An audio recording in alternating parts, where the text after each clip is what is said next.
I'm Lynn. And I'm Leo. Welcome back to Yoga with Lynn and Leo. And welcome to our 13 days of yoga. And if you haven't practiced Iyengar yoga before, then welcome to Iyengar yoga. And you can have a look on our channel for other ways of working. If you haven't been on our channel before, then please do subscribe. And any comments that you have, very gratefully received. Yes, and for those of you who have been following the channel and you're following the 13 days of yoga, at the end of these 13 days is the National Iyengar Yoga Day. So do find a centre near to you where I'm sure lots of different things will be going on. You'll need a few props for this practice. We've tried to keep them as simple as possible. A chair may or may not be required, and I've got 4 foam pads. I'm sitting on 2 of them. I've got another 2 here. So if you haven't got foam pads, then folded blankets would be fine too. Yes, and if you're new to yoga, Iyengar yoga particularly, and you're thinking about what's all this about, these props will help you to get more refinement and symmetry within your body, which will help the energy and the flow and your practice. Quite. So, we'll make a start. We will. We're going to be starting in Adho Mukha Svanasana, which is dog head down. Now, we will be over the next 13 days starting with this pose, so don't get worried that we're repeating it constantly. There's always a new aspect of the pose to learn, and as we move on with our practice, we actually feel and sense so many different things within our body. So when you're in this preparational stage, ground down into your wrists and palms, because we're going to be tucking those toes under and coming up into our dog pose. So lift your abdomen. So you can see Leo here is in Adho Mukha Svanasana. So the key thing is to work on over the next few days is to try to get the legs lifting so much. So lift all 4 corners of the knees and extend through the thighs. And then see if you can move those thighs back. So you're trying to take the front thigh into the back thigh. And then extend through the soles of the feet to the outer heels. So this action will improve as time goes on.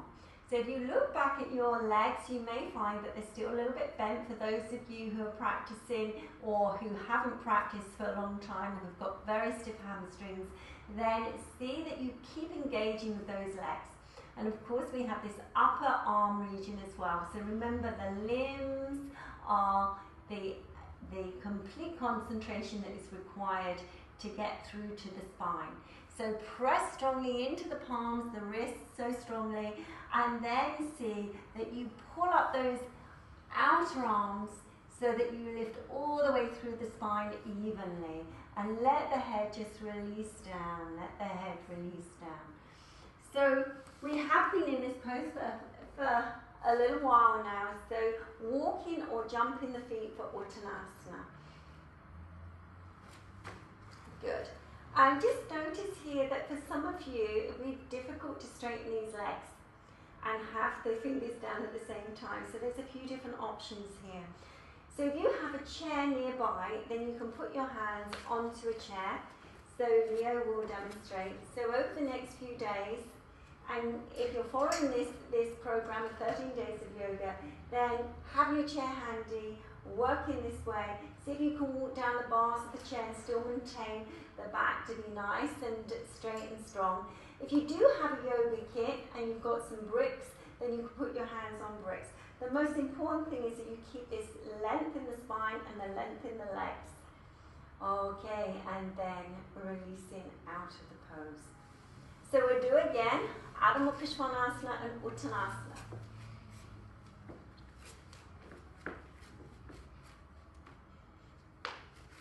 Okay, so we'll go a little bit quicker this time. So what I want you to remember is some of those teaching points. Legs really nice and straight, pulling up the kneecaps and thighs, pushing so strongly in the thigh bones to the back of the thigh, and reaching the sole of the foot towards the heel. Pressing into those palms really, really strongly.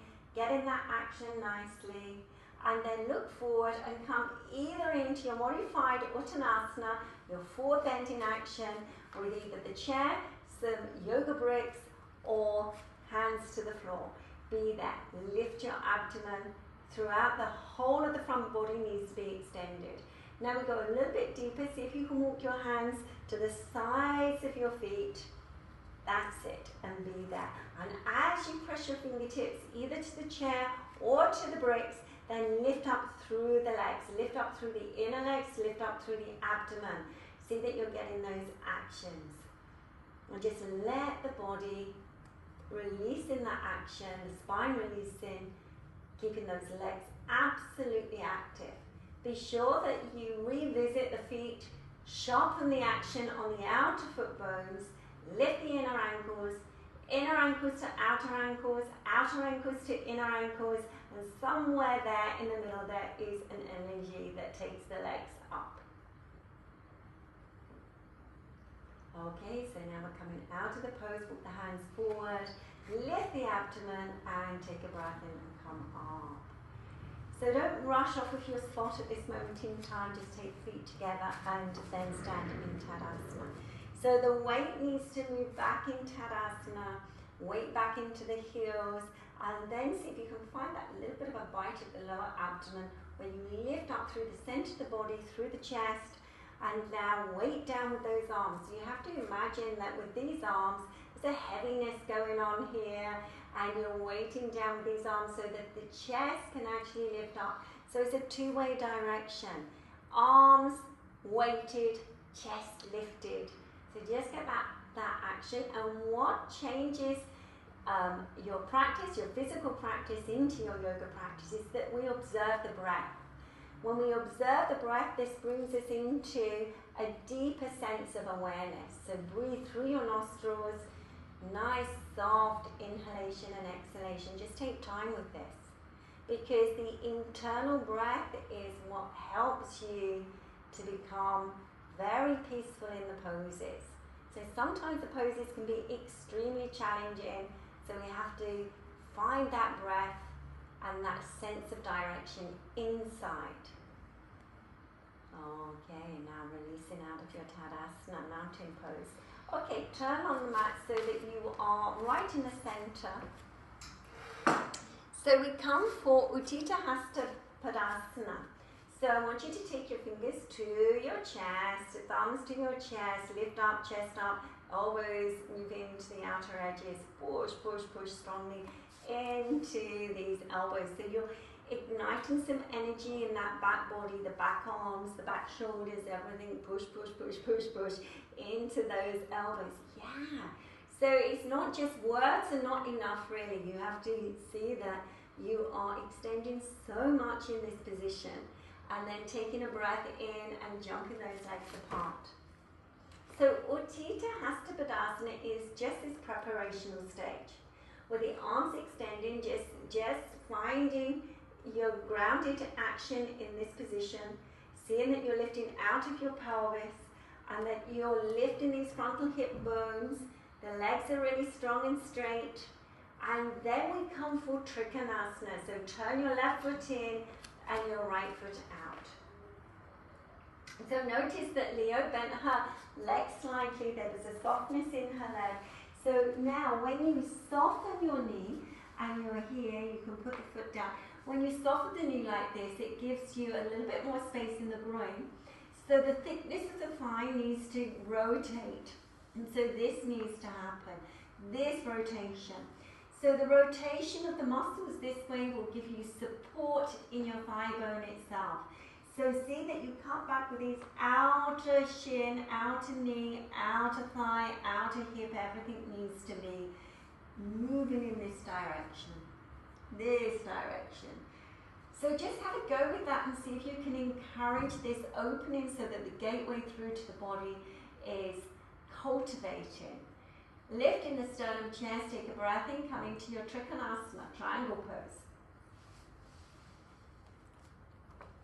So once you're in the shape, you have to see that you're pushing into the back leg so strongly, and you get as much stability in the base of the pose. So sharpen that outer foot bone, and the front foot, it's almost like it's scuffing towards the end of the mat, but it doesn't move. It's glued on that mat, and it's pushing so that the sole of the foot has some sort of energy.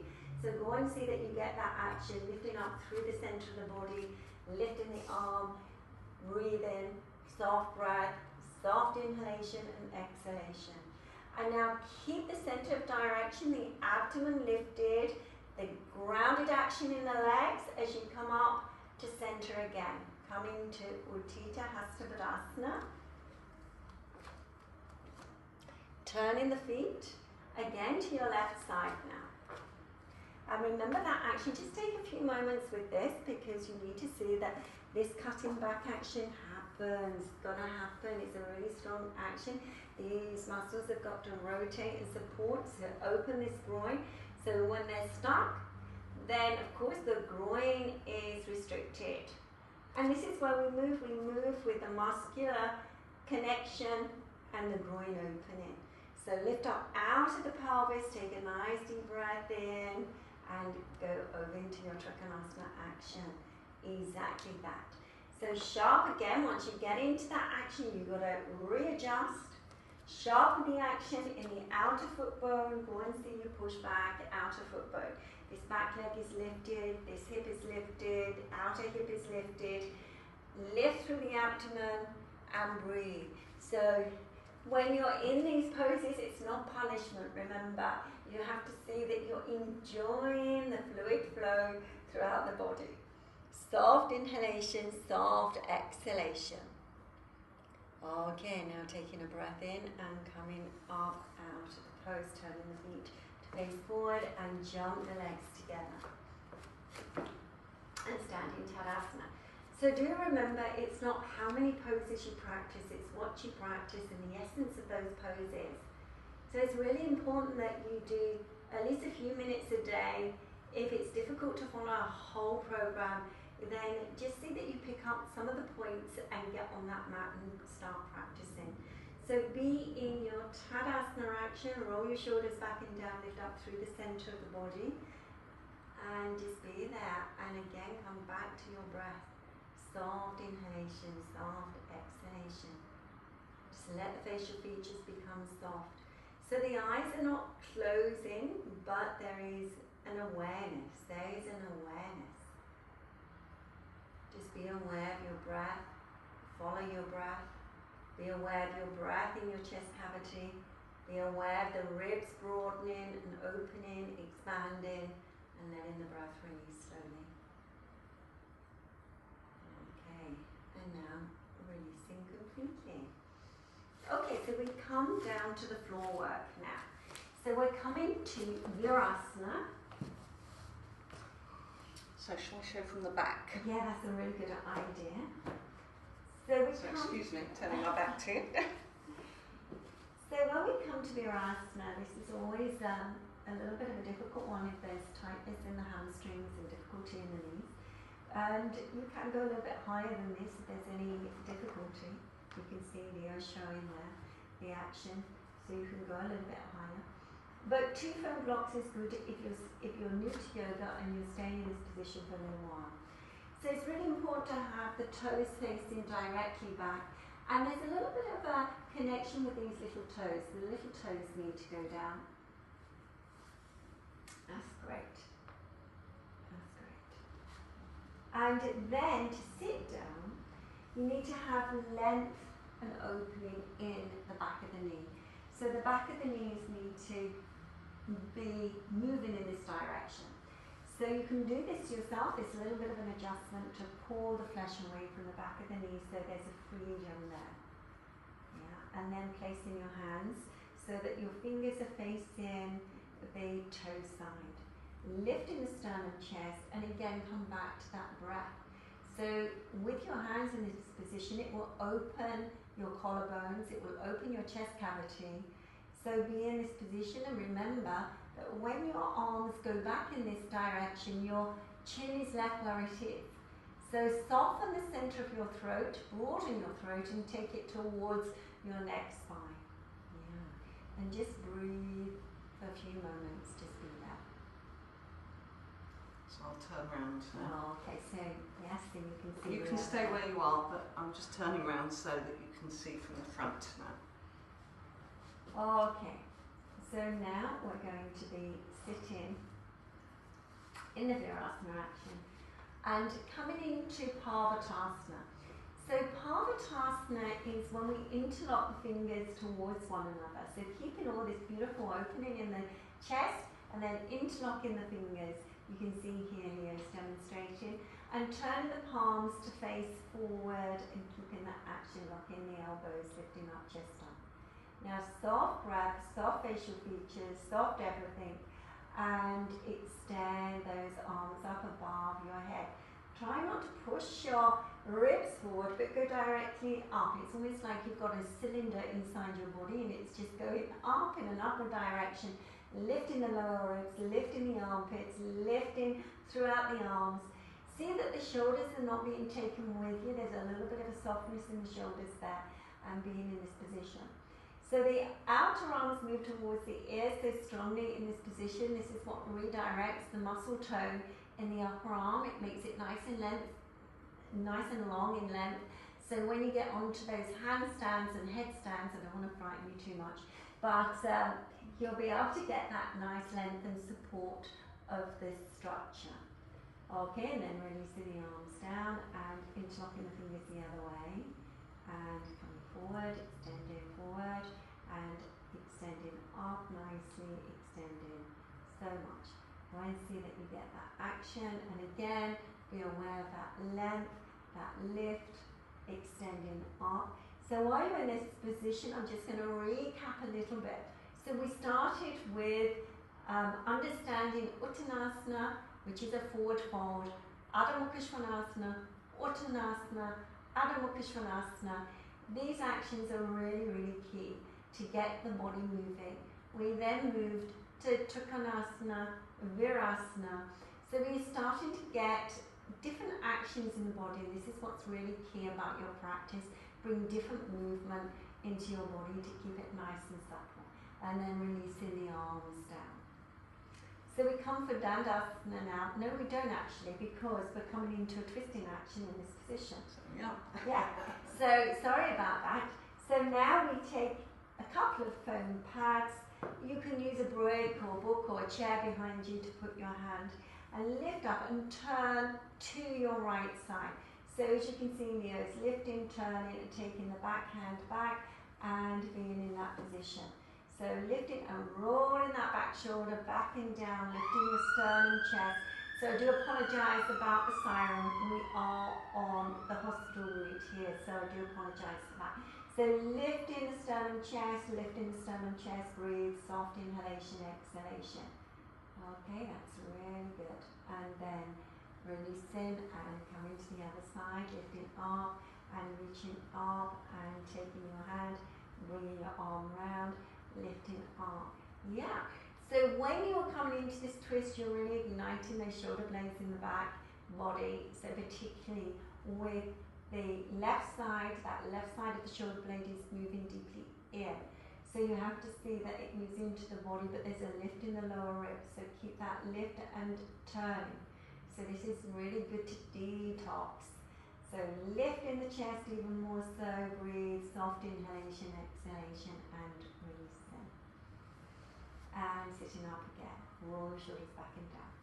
So it's really important that you grab these moments of moving from pose to pose as correcting. So instead of thinking, oh great, that's done, I've done another one, that's underneath my belt, I can move on to the next thing and everything collapses. Keep everything with tremendous integrity, coming back to this position in this way, lifting the sternum, chest, so that you're still maintaining the yoga in your practice. So we come for Dandasana now. Now we come for Dandasana. Okay. So when we come for Dandasana, you're stretching out your legs, you probably could do with it. Now, I'm going to, this Leo's arms are quite long in comparison with her spine, so she can take her fingers down, but you know, if this was me some years back, I wouldn't be able to take my fingers to the floor on 2 foam blocks. So 2 foam pads would mean to say that I would need to put my fingers here next to me. So if you've got 4 yoga pads, then use them. If you haven't, then do find a local supply, because they really are handy to have when you're practicing, particularly if you're on this channel. And even though my arms are reasonably long, I get a better lift in the chest with foam pads. Yeah, and this is what it's about. It's about making those changes in your body. So we have to be very realistic and understand that sometimes our bodies need a little bit of help along the way.